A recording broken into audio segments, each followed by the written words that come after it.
Yo, what's up guys, it's ps3 here. In today's video, we'll be testing out the latest version of our ps3 emulator on my low-end Android device with a MediaTek processor and a Mali GPU. So the device which I'll be using in today's video is the Redmi K50i, which we used previously while testing out version 2 of our ps3, but finally as the ps3 Android version 6 is here with ability to customize settings and lot more, we'll be testing out PS3 games like GTA 5 in today's video. So right here you'll be able to see this device only has 5.5 GB of RAM, out of which only 1.7 GB is actually available, and it comes with Dimensity 8100 processor. As I mentioned before, we'll be using the latest ps3 Android's version 6 alpha build, and you'll be able to see the minimum requirement states you need at least Android version 12 or above. Luckily, this low-end Android device which I am using has Android version 13, and from our last video I have already imported and set up Grand Theft Auto 5, but that was a very old version. Now we can finally customize settings to improve even more performance. The ps3 emulator has been optimized with better compatibility, performance, low-end device support, and works well on Mali GPU Android devices than Snapdragon. So let's start setting up this emulator right away. We'll just go ahead and open advanced settings, go to core, and here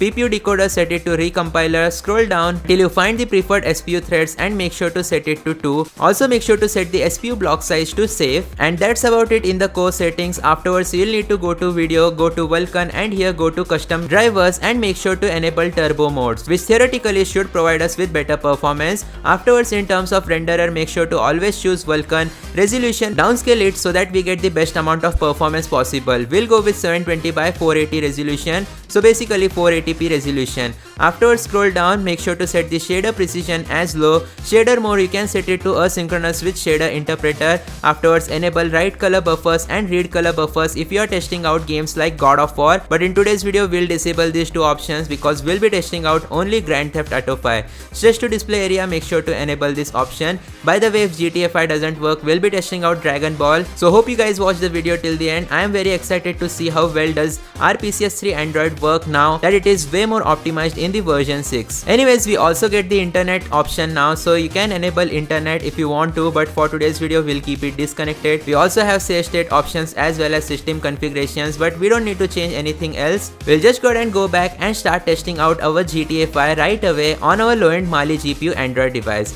So the device which I am using has a Mali G610 GPU, which in my opinion is a really good GPU, but unfortunately this Redmi K50i only has 1.7 GB of available RAM, which is very poor. Like even 4 GB RAM Android devices used to have like 2.2 GB of free memory, whereas this 6 GB RAM Android device doesn't even have that. So can it run PS3 games on our Android device? That's an amazing question which will be answered in today's video. We tried out the alpha version 6 on my Realme GT7 Pro with Snapdragon 8 Elite processor, and unfortunately the alpha version 6 was unable to boot any games. The games were just crashing. So I am very curious to see if it works on Mali GPU Android device or not, because I have heard that these PS3 emulators are actually way more optimized on Mali GPU Android devices. So let's wait until the loading is complete and I'll be back. And here we go. Here's the moment of truth.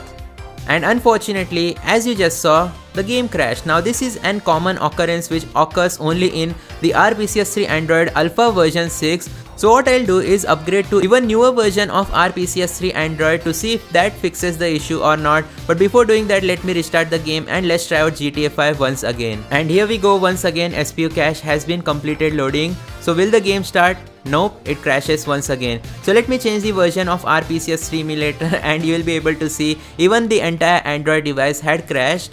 And here we go guys, now that I have downscaled the version of ps3 emulator to ps3 version 5.1, you will be able to see that our GTA 5 has successfully started on our Mali GPU Android device. So it is an issue with the ps3 Android alpha version 6. So if you are facing crashing issues, make sure to downscale to 5.1 or 5.2 beta. You can even try out the newer versions which is in the actions tab, but I decided not to do that because it means you'll need to remove the previous version of ps3 and you will have to import your games again and load all the shader cache etc, which takes literally hours on low-end Android devices, especially with less RAM. We are still trying a newer version of ps3 Android by the way, and as you guys can see, our game has successfully started. London Dorf, North Yankton, 9 years ago. At the top left corner you will be able to see the FPS bar. We are getting about 6 to 7 FPS, and just take a look at this. All the graphics are being loaded properly now that we have applied the best settings. Let me just go ahead and scroll up and also increase the brightness so you guys can see it a bit better. and as you will be able to see, it says compiling shaders, which means we gotta be patient. This is literally a 6GB RAM Android device which is about to emulate Grand Theft Auto 5, which is completely unbelievable to be honest. So 2 FPS at a time. But still the game is not crashing guys. In this brand new version of ps3 Android, the game is not crashing, which is very surprising. So 1 frame at a time it seems at the top left corner, 2 FPS, and okay, the game froze guys. Unfortunately the game crashed. Let's try reopening it because once again the new shaders will be compiled, etc. So it will be much faster than before. And here we go, once again the game begins, and this time hopefully the shaders will be compiled, so the cutscene will be much faster, as you'll be able to see right now. Even though it is still running at 10 to 12 FPS now instead of the 2 FPS which it was running previously at. And now you'll be able to see the cutscenes are going forward much faster than before. The audio output is a complete mess though. I have turned off my audio output and you will be able to see everything is lagging quite a lot, which means that my device might not be capable enough to run this game because of its insufficient memory. Though at least GTA 5 boots, and as you guys can see, it crashed once again. In my next ps3 low-end Android device video, I'll be testing out God of War 3. So as I promised, GTA 5 did not work. We'll be moving forward to another game which is going to be Dragon Ball. So I want to see how well does this PS3 game work on my Android device, because obviously not all high-end PS3 games will work. Low-end PS3 games are also worthy enough to be tested. So there we go, Dragon Ball Raging Blast now loading, and this game opened up very fast. So I think low-end games are very well optimized for low-end Android devices. Inside the ps3 Android, at least on Mali GPU Android devices, here we go, you'll be able to see our game has successfully started. So let's quickly tap the start button and try out this game right away. So here you will be able to see all the 3D stuff is being rendered properly, and that too at actually an amazing 30 FPS, as you will be able to see at the top left corner. 20 to 30 FPS, not bad at all.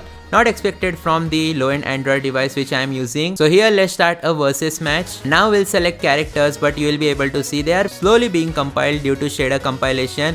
I'll just go ahead and spam the X button. I want to give a positive conclusion that if high-end games do not work, that doesn't mean that any game will not work. The processor in this device is really amazing, and ps3 is definitely more optimized on Mali GPU Android devices compared to Snapdragons. As you guys can see, once the shader compilation is over, our match begins. So you'll be able to see we are able to play an actual PS3 game on our Android devices inside the ps3 emulator on my low-end Android device. But unfortunately the touch controls are a bit mess, because you'll be able to see whenever I'm trying to press this button, the right analog stick gets triggered.